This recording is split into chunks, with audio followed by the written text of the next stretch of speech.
হোলির দিন প্রত্যেকদিন সাইডে কম করেও 150 লোক কাজ করে। আজকে লোক বিন্দু মাত্র কয়েকজন, মানে শুধুমাত্র কিছু মোহামেডান ভাইরা আছে, তারাই শুধু কাজ করছে, ঠিক আছে, আর কোনো লোক কাজের মধ্যে নেই। সেটা আজকে আপনাদের কিছু আমার সাইডের সাথে পরিচয় করি, কিছু কাজ হচ্ছে বা কী মেটেরিয়াল মাল মেটেরিয়াল দরকার পড়ছে বা কি মেশিনারি বসে প্রত্যেকটা যে পাওয়ার প্ল্যান্ট থেকে সাবস্টেশন তার মধ্যে। কারণ আমরা তো যখন রাস্তা দিয়ে হাঁটি বা দূরে দেখতে পারি যে একটা সাবস্টেশনের মধ্যে কি সব ওই কালো কালো প্লেটের মতো এগুলোই দেখতে পাওয়া যায়, তাই না? তো আজকে কিছু কিছু জিনিসের সাথে পরিচয় করাবো আপনাদের, তো চলুন আসুন। আচ্ছা, ফার্স্ট দেখাচ্ছি, এটা হচ্ছে আমাদের 33 কেবির সুইচ ইয়ার্ড। মানে এখানে যে আমাদের যে মানে যে পাখাগুলো বসছে বা সোলারের থেকে যে লাইনটা আসছে, সেই লাইনটাই প্রথমে এখান থেকে 4টে বে অনুসারে, মানে প্রত্যেকটা পাখার একটা পাওয়ার কনজিউম বা পাওয়ার প্রোডাকশনের পাওয়ার আলাদা থেকে, সেই বে অনুসারে এখান থেকে কারেন্টটা ঢুকছে। কারেন্টটা ঢুকে দুটো ট্রান্সফর্মার বসছে আমার এইখানটা, এখানে একটা ট্রান্সফর্মার বসছে আর এখানটা একটা ট্রান্সফর্মার বসছে। ট্রান্সফর্মারটা দেখে যান, সাইজটা দেখে যান। ট্রান্সফর্মারটা এখন আসেনি, কিন্তু ট্রান্সফর্মার যে মেটেরিয়ালগুলো মানে পার্টসগুলো আসছে কম করেও 10-12টা ট্র্যাক তো দরকার। এই যে ট্র্যাকের লাইন হয়ে পুরো, আর এর মধ্যে বসছে আমার ট্রান্সফর্মার। ট্রান্সফর্মারটার ওয়েট হবে এটা 70 টন, মানে প্রায় 70,000 কেজি। এর মধ্যে ট্রান্সফর্মার বসবে আর এখানে একটা ট্রান্সফর্মার আছে।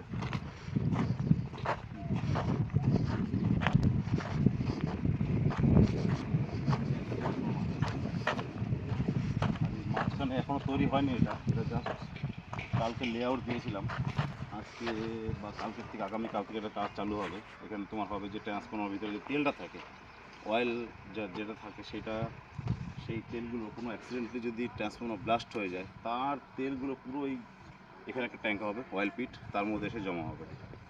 চলো আসো, এটা হচ্ছে লাইট মাস্টার এলএম ফাউন্ডেশন। এর মধ্যে থাকবে পুরোপুরি এই পাওয়ার যেমন সাবস্টেশনটা, এর পুরো লাইট, রাত্রেবেলা অন্ধকারে লাইট প্রোডাকশন মতো দেবে, ঠিক আছে।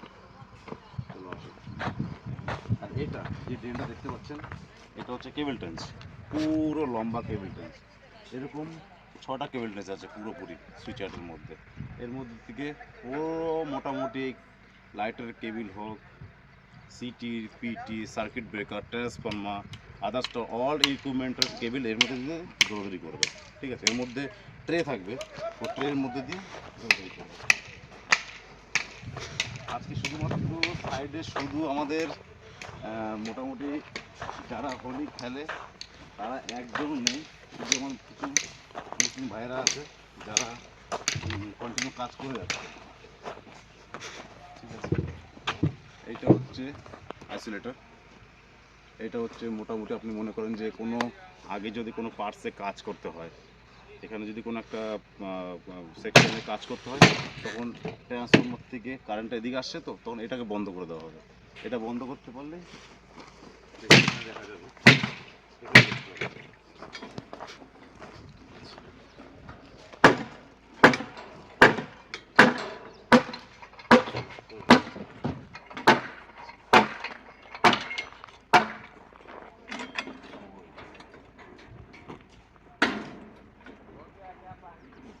এটা বন্ধ হয়ে গেল, এটা সব এরকম সিস্টেমে ওটা কাজ করে।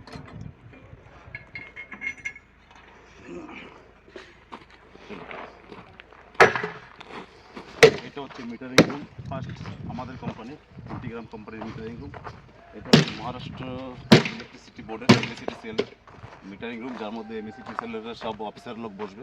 এর মধ্যে আমরা বসবো, ইন্টিগ্রাম বিল্ডিংয়ের এটার মধ্যে আমরা বসবো, ঠিক আছে। আর টোটালি দেখো সাবস্টেশনের ভিতরে যে সমস্ত কাজগুলো হয়, অ্যাকচুয়ালি বোঝা যায় না যে কোনটার কী কাজ, শুধু কালো কালো প্লেটের মতোই দেখা যায় এরকম এইগুলো, ঠিক আছে।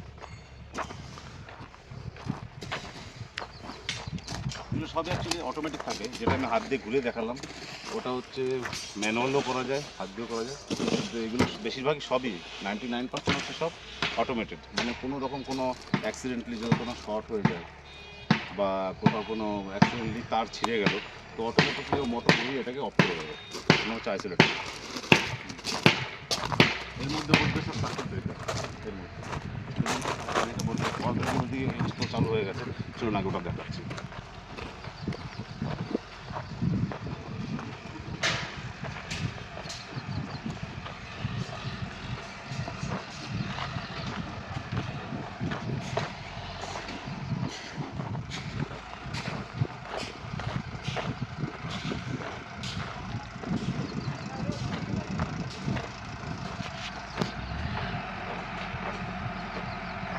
এই যে কারণটা দেখা যাচ্ছে, এই মাঝখানে আছে, এটার নাম হচ্ছে সার্কিট ব্রেকার। মানে সার্কিটকে ব্রেক করে দেবে পুরো। এটা এসছে পুরোপুরি মনে করেন যে কোনো একটা মানে ডায়মন্ড জুয়েলারি যেভাবে আসে পুরো প্যাকেট, এত সুন্দর করে প্যাকেট করে আসে, পুরো প্যাকেটিং সিস্টেম। মানে পুরোপুরি আপনার কোনো রকমভাবে মেটেরিয়ালটা কোনো রকমের কোনো ক্ষতিপূরণ হবে না ট্রান্সপোর্টের সময়, সেই জন্য। আর এটার কাজ হচ্ছে পুরোপুরি মনে করেন রাস্তায় কোনো তার ছিঁড়ে গেছে বা হ্যাঁ বিশেষ করে এগুলোই হয়ে থাকে যদি অ্যাক্সিডেন্টলি কোথাও বা ওভারলোড হয়ে গেছে বা কোথাও শর্ট হয়ে গেছে, তো সঙ্গে সঙ্গে ও এটা করবে কি পুরো পাওয়ার গ্রিডটাকে অফ করে দেবে। ঠিক আছে, এটা হচ্ছে সার্কিট ব্রেকার সিবি। এর মধ্যে এখনও পিটি আসবে, সিটি আসবে। ঠিক আছে, সিটি মানে আপনার ওই কারেন্ট ট্রান্সমিটার, এরকম সব এরকম বসবে, সব এগুলো করে বসবে সব।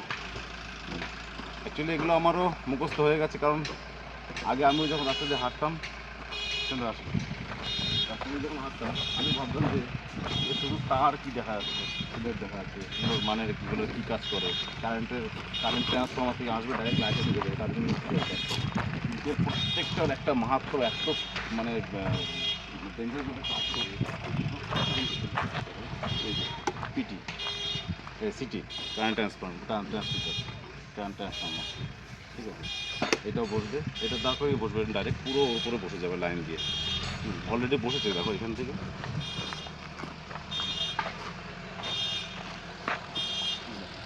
সব হচ্ছে সিটি, সব সিটি।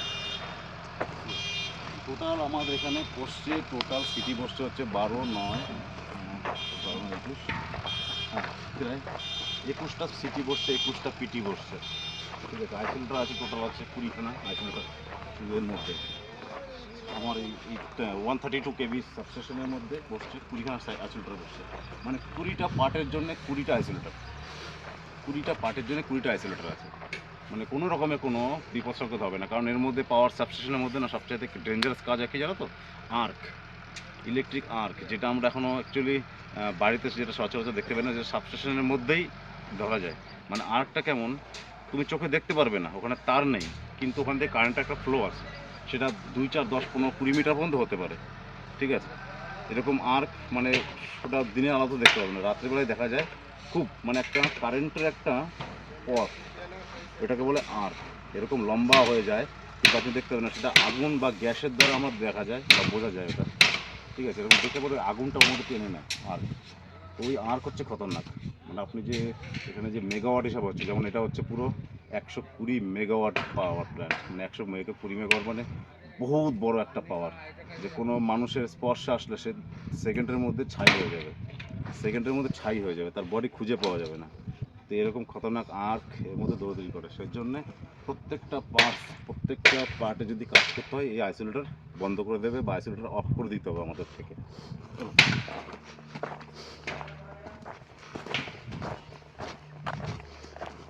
আপাতত 3 মাস ধরে কাজ হচ্ছে এটা, 3 মাস ধরের মধ্যে প্রায় ফিনিশিংয়ের পথে। ঠিক আছে, কারণ এদের সাথে থাকতে থাকতে, কারণ পুরোটা যেহেতু আমার আন্ডারের মধ্যেই চলছে, আমি এখানকার কোয়ালিটি ইঞ্জিনিয়ার, তো যেহেতু পুরোপুরি চলছে, তো তাই একটা মুখস্থ হয়ে গেছে, প্লাস আমিও শিখতে এখনও শিখছি এদের কাছ থেকে, আমিও দেখে দেখেও সেটা শিখতে পারছি, কারণ শেখার কোনো শেষ নেই, কন্টিনিউ শিখে যেতে হয়। আর তা না হলে যদি ভাবি যে না আমার সব কিছু জ্ঞান সম্পূর্ণ, তাহলে আমি পুরোপুরি অসম্পূর্ণ।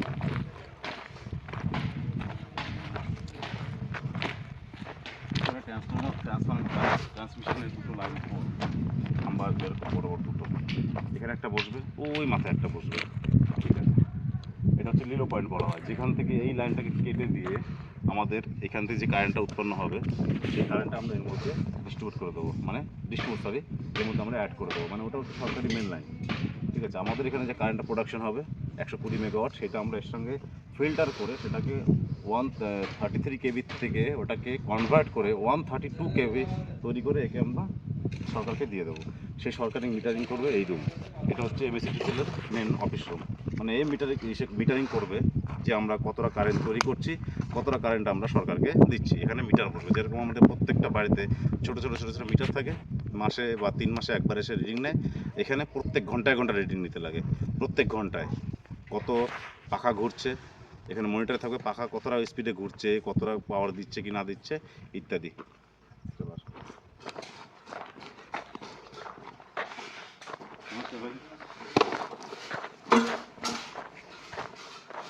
अरे मोटू गया नहीं भाई? घर को गया नहीं? अरे तो होली होली तो खेलना है, यही तो और पेंट मार दिया? अभी मैंने सुबह ही मारा था। बहुत बढ़िया। अरे यार तुमको अकेला अकेला परेशानी होना पड़ रहा है भाई। नहीं, चलो ठीक है, पेंट मार दिया ना? ये इस पर ऑलरेडी पेंटेड है सर। कौन सा? ये जो है हाँ ये ऑलरेडी पेंटेड है। पेंटेड है, लेकिन जिधर वेल्डिंग किया है ना उधर तो वेल्डिंग करना, वो मतलब पेंट करना ठीक है, पड़ेगा कर आपको। देता रेड से बोल रहा था आपको, आपने ब्लैक जापान लेके आया। सर ने वो मेरे को ब्लैक किया और इसमें दूसरा बार कभी नहीं इसको ब्लैक किया था ना ऑलरेडी। नहीं ये कौन सा पेंट है, कुछ डिब्बा है खाली आपके पास? पूरा इसमें रेड ऑक्साइड ही मारना चाहिए था भाऊ। ये जो ब्लैक किया था ना हाँ। ऑलरेडी, इसलिए सर ने वो भी ब्लैक ये ब्लैक जापान है, इसमें ना दूसरे बार कोई पेंट नहीं पकड़ रहा है। अब रेड ऑक्साइड डालो ना तो उसमें कोई भी पेंट अप्लाई कर सकते हो आप, वो पकड़ लेता है। लेकिन इसमें ना सिर्फ ब्लैक जापान, मतलब सिर्फ ब्लैक जापान ही आएगा। आप बंद कर दे वीडियो। नहीं मोटो को भी थोड़ा दिखा लो तो भाई आज होली का दिन भी काम आ रहे थे, लेकिन छुट्टी पे नहीं गया। अच्छा बंदा है, बहुत बढ़िया भाई। तो ऐसा भाई लोग, भाई ये पेंट है, ये प्राइमर नहीं है। हाँ ये प्राइमर नहीं है, ये कलर्स है, पेंट है ये। अरे भाऊ कैसे होएगा बताओ? हाँ पहले प्राइमर मारना चाहिए, उसके बाद पेंट होता है ना। अगर हम लोग डायरेक्ट पेंट मार दिया तो क्या होगा बताओ?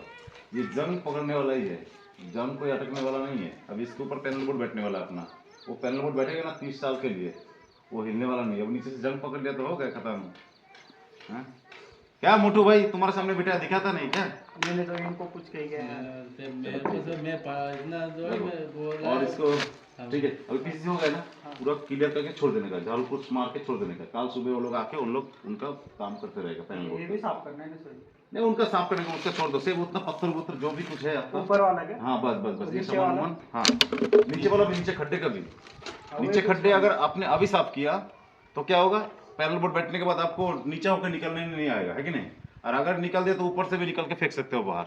नहीं आज तो मतलब आदमी ने कल सुबह को लगा दीजिए, लेकिन उन लोग आने से पहले वाला जगह है। कितने बजे आएंगे? वो लोग तो 9 साढ़े 9 बजे आ जाते हैं। ठीक है उससे पहले कर लेंगे। ठीक है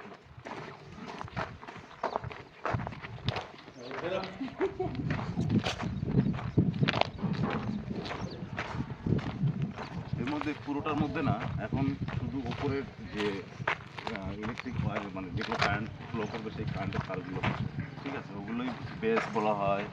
হ্যাঁ এরকম তারগুলো সব উপর দিয়ে ঘুরবে টোটাল।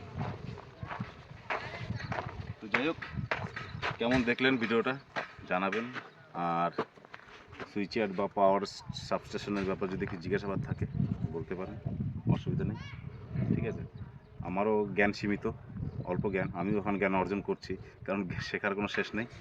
তো যাই হোক, ভালো থাকবেন, সুস্থ থাকবেন, ধন্যবাদ, নমস্কার।